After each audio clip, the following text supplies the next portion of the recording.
नमः शिवाय। आज संतान सप्तमी का व्रत है और आप सभी सुनेंगे संतान सप्तमी की बहुत ही दुर्लभ एवं पौराणिक व्रत कथा को सुनने से पहले कमेंट बॉक्स में भगवान भोलेनाथ की जय, माता पार्वती की जय लिखना बिल्कुल भी मत भूलिएगा।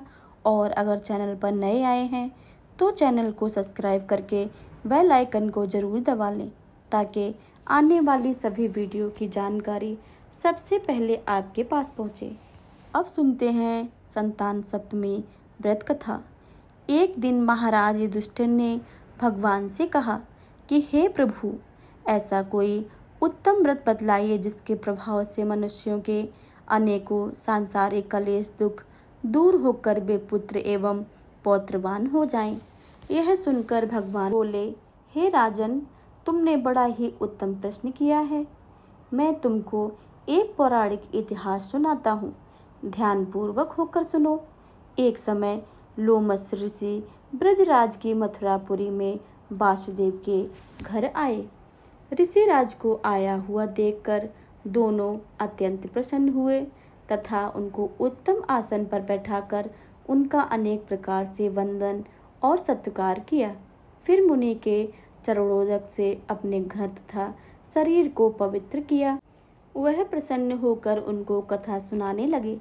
कथा ही कहते लोमस ने कहा कि हे देवकी, दुष्ट दुराचारी पापी कंस ने तुम्हारे कई पुत्र मार डाले हैं, जिसके कारण तुम्हारा मन अत्यंत दुखी है।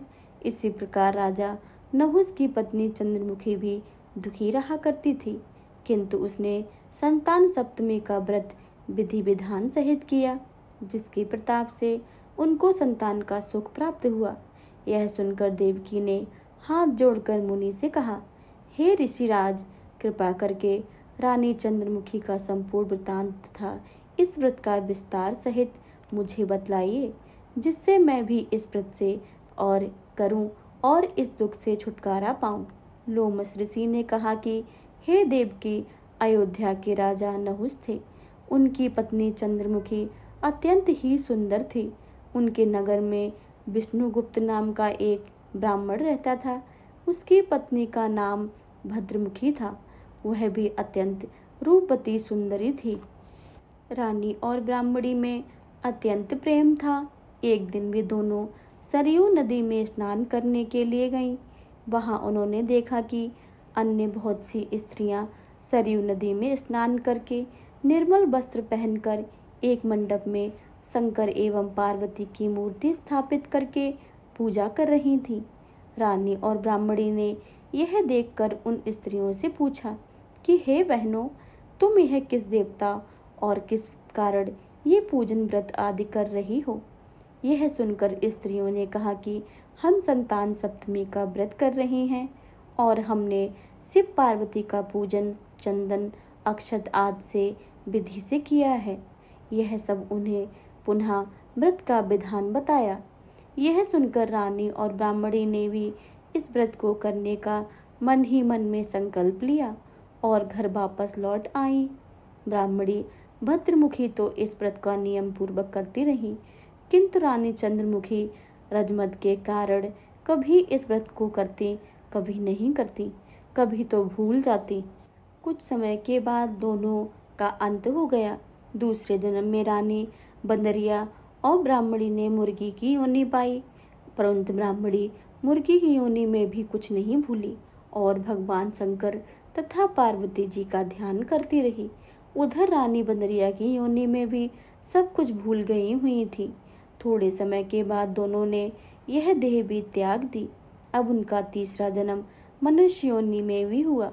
उस ब्राह्मणी ने एक ब्राह्मणी के यहाँ कन्या के रूप में जन्म लिया।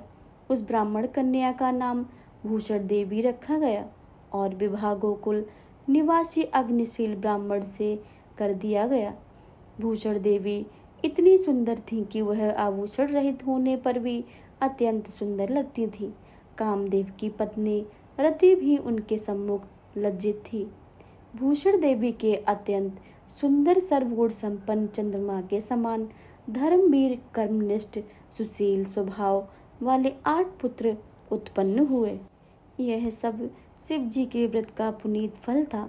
दूसरी ओर शिव विमुख रानी के गर्भ से कोई भी पुत्र नहीं हुआ। वह निसंतान दुखी रहने लगी।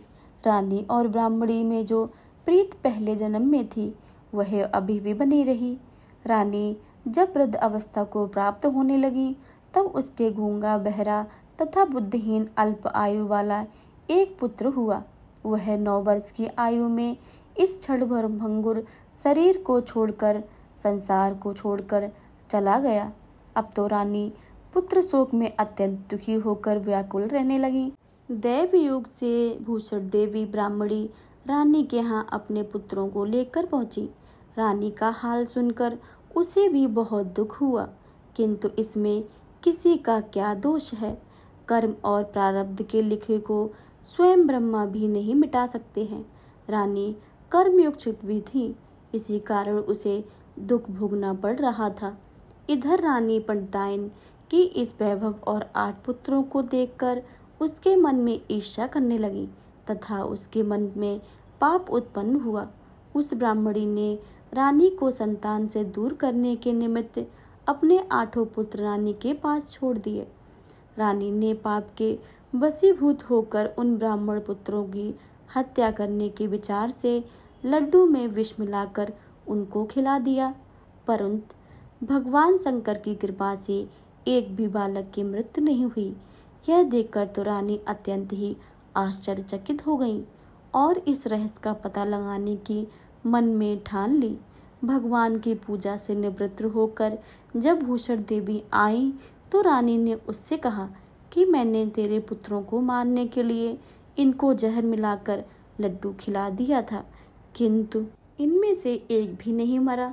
तूने कौन सा दान पुण्य व्रत किया है जिसके कारण तेरे पुत्र नहीं मरे और तू नित्य नए सुख भोग रही है? तेरा बड़ा सौभाग्य है। इनका भेद तू मुझसे निष्कपट होकर समझा, मैं तेरी बड़ी ऋणी रहूंगी। रानी के ऐसे दीन वचन सुनकर भूषण ब्राह्मणी कहने लगी, सुनो, तुमको 3 जन्म का हाल कहती हूँ, सो तुम ध्यान पूर्वक सुनना।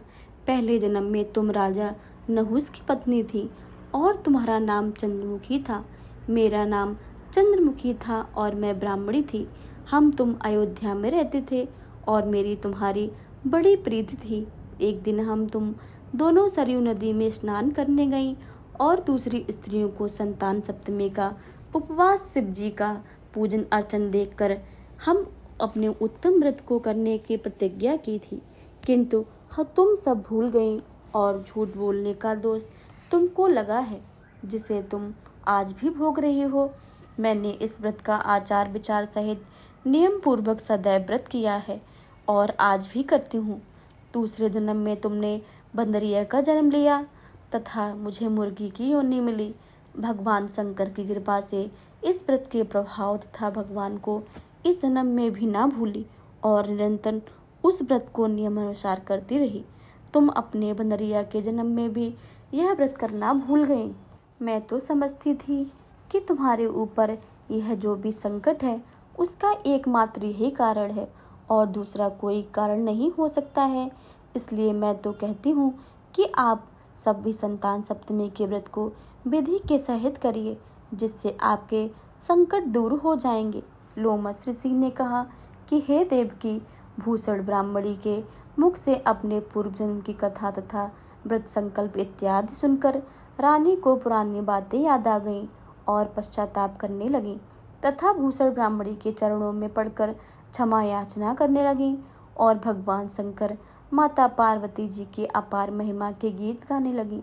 उस दिन से रानी ने नियमानुसार संतान सप्तमी का व्रत किया, जिसके प्रभाव से रानी को संतान सुख भी मिला तथा संपूर्ण सुख भोग कर रानी शिवलोक को गई। भगवान शंकर के व्रत का ऐसा प्रभाव है कि पथभ्रष्ट मनुष्य भी अपने पथ पर अग्रसर हो जाता है और अनंत ऐश्वर्य भोग कर मोक्ष को प्राप्त करता है। लोमस ऋषि ने फिर कहा कि हे देवकी, इसलिए मैं तुमसे भी कहता हूँ कि तुम भी इस व्रत को करने का संकल्प अपने मन में करो, तुमको भी संतान सुख मिलेगा।